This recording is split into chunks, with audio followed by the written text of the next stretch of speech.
Assalamualaikum warahmatullahi wabarakatuh. Saya Dr. Atta Supardinata, Sekretaris Komisi 4 DPR Kabupaten Karawang, pada pagi hari ini tengah bersiap-siap mau melakukan kunjungan kerja ke Kabupaten Purwakarta ke Dinas Arsip, yang mana kita tahu dari beberapa informasi bahwa Kabupaten Purwakarta yang kita lihat luar biasa dalam banyak hal, termasuk salah satunya di dalam bidang kearsipan. Kita lihat nanti dan mudah-mudahan nanti kita bisa mengadaptasi kebijakan juga pola-pola kerja Dinas Arsip di Kabupaten Purwakarta.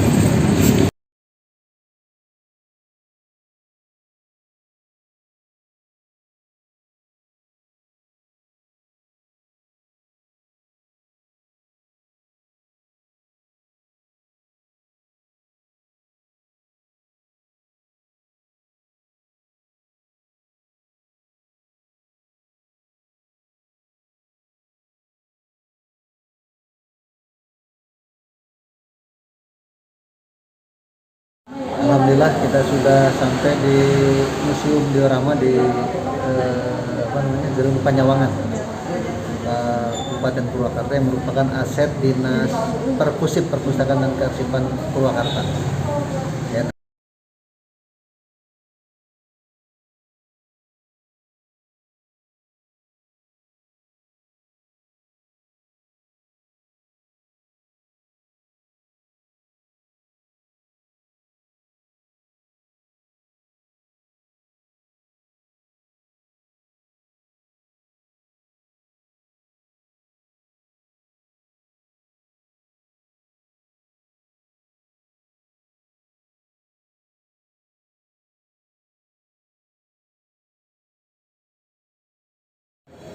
Mencakup luas sekali Karawang itu. Jadi kalau sekarang ada Subang, Karawang dan juga Purwakarta. Ini adalah masa Mataram, Tempo dulu dan juga kemudian.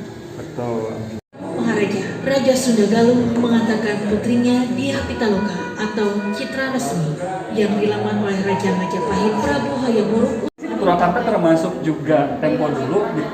Khususnya di Wanayasa tidak ada. Tapi kalau misalkan peninggalan makam itu di depan, di tengah Wanayasa itu ada makam, itu adalah bapak Ganda Negara, itu di tengah-tengahnya itu ada makam. Kalau berupa peninggalannya sih tidak ada Bu sampai sekarang. Betul.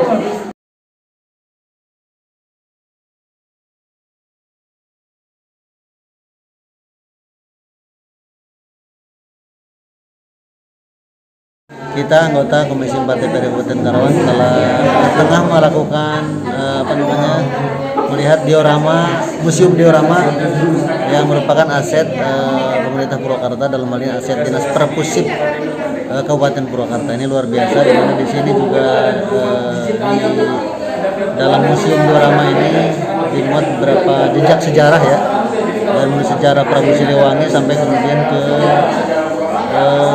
perpindahan Kabupaten Karawang, karena Purwakarta ini erat sejarahnya dengan Kabupaten Karawang. Karena dulu Kabupaten Purwakarta ini masuk juga bagian dari Kabupaten Purwakarta. Bahkan pusat pemerintahan Kabupaten Karawang dulu di Purwakarta di sini.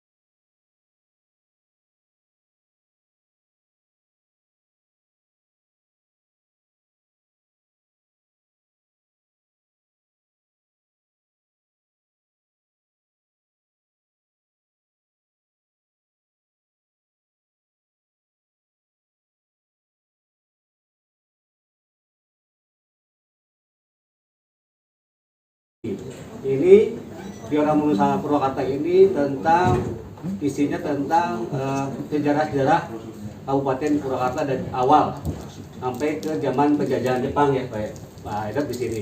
Nah, nanti di sana ada juga diorama Nusantara itu luasnya 2000 meter, dibagi dua semua perpustakaannya. Yang depannya yang diorama Nusantara itu 700 meter persegi ya, 700 meter persegi. Nah, itu nanti menceritakan tentang keragaman Nusantara kalau di sana. Kalau di sini tentang keragaman Kabupaten Purwakarta, tentang silsilah dari bupati pertama ya Ronggowolyo, kita pertama ya sama Karawang, Ronggowolyo itu Nah sampai terakhir sekarang Bu Ane, nah di sini ceritakan semua kegiatannya dari awal sampai akhir. Kami alhamdulillah secara punya diorama ini banyak sekali yang datang ke sini. Terima kasih. Mungkin itu informasi dari kami. Bila ada pertanyaan silakan, nanti mungkin saya ada sama Pak Edot. Ini pengelolanya Bu, ini kepala PTD-nya, PTD diorama yang mengelolanya ini. Jadi alhamdulillah kita bekerja sama dengan orang-orang yang misalnya dipercaya, dan alhamdulillah sampai hari ini masih bisa dipergunakan ya Pak Edot ya. Dalam kesempatan ini saya sangat mengapresiasi ya pada Dinas Perkusip Daerah Purwakarta dengan museum diorama yang luar biasa.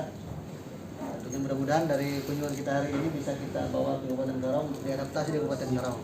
Kita juga kalau mini teater sudah punya, ya bahkan kalau ruangannya lebih besar di Kabupaten Karawang. Biasa di luar. Ya luar biasa, sekali lagi saya sangat apresiatif dengan Dinas Perkusip Kabupaten Purwakarta ini. Itu ada masjid di Cilodong Pak ya? Iya. Itu kalau nggak salah itu tanah perhutani Pak ya? Iya. Bagaimana cara kerjasamanya antara pemerintah dan perhutani bisa terjalin baik, bisa mendirikan sebuah masjid? Iya. Karena saya lihat di Purwakarta ini juga banyak tanah-tanah perhutani yang dikelola oleh pemerintah Kabupaten Purwakarta. Iya. Bagaimana tentang kerjasamanya? Biar kami bisa sampaikan ke pemerintah di Karawang Pak. Terima kasih. Waktu zaman Bupati Lilia Hambali itu kita udah kerjasama dengan perhutani itu akan dibuat Islamic Center. Ternyata pada hari itu tidak terjadi, dan hebatnya Kang Deddy Mulyadi itu juga.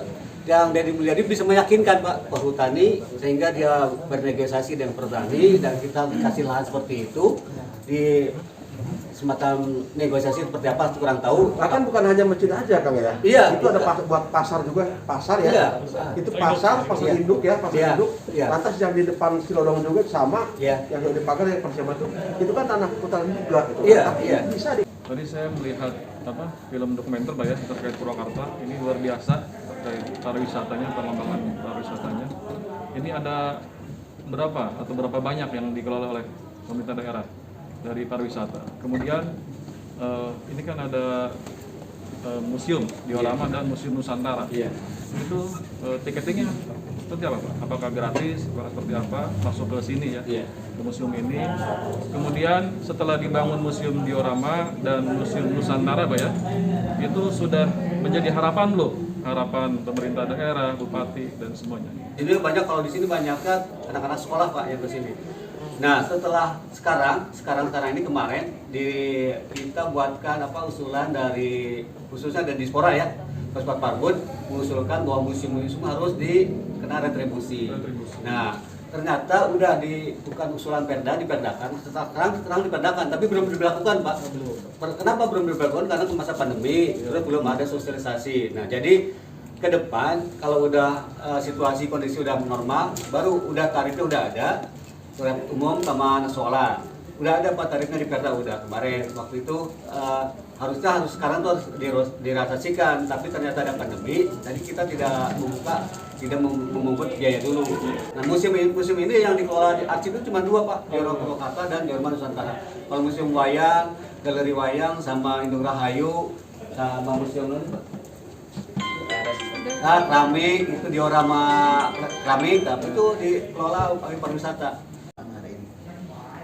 Tadi saya juga sempat baca Pak terkait dengan Perkusipda ini, menyangkut misalnya ada kegiatan pelatihan rajut, kemudian itu pelatihan bahasa. Nah jadi pertanyaan saya, apa nggak pacor kokot nanti dengan dinas misalnya pariwisata, terus juga kayak tadi kan pelatihan bahasa, nggak itu domainnya dinas lain gitu Pak? Nah sejauh ini seperti apa Pak?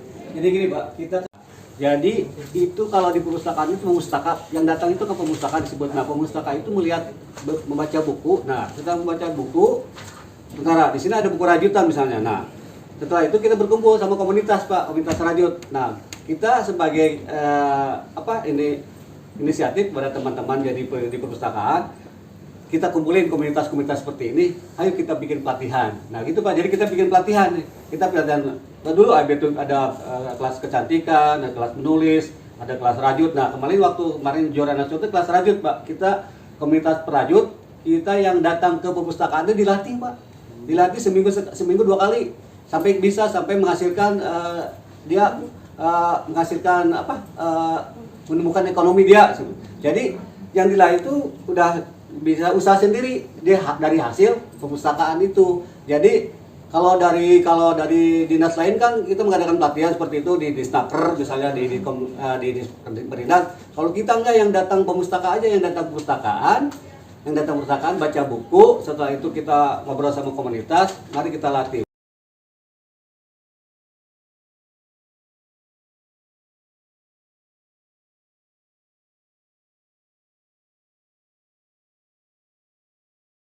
Nah, di sini kita bisa lihat juga kan sebelah sana ada tentang negara yang berdaulat. Itu adalah sebuah gagasan dari Bapak Deddy Mulyadi sendiri. Dan sebelah sini ada ucapan selamat datang dari 34 provinsi bersama negaranya masing-masing. Kurang lebih seperti itu. Terima kasih.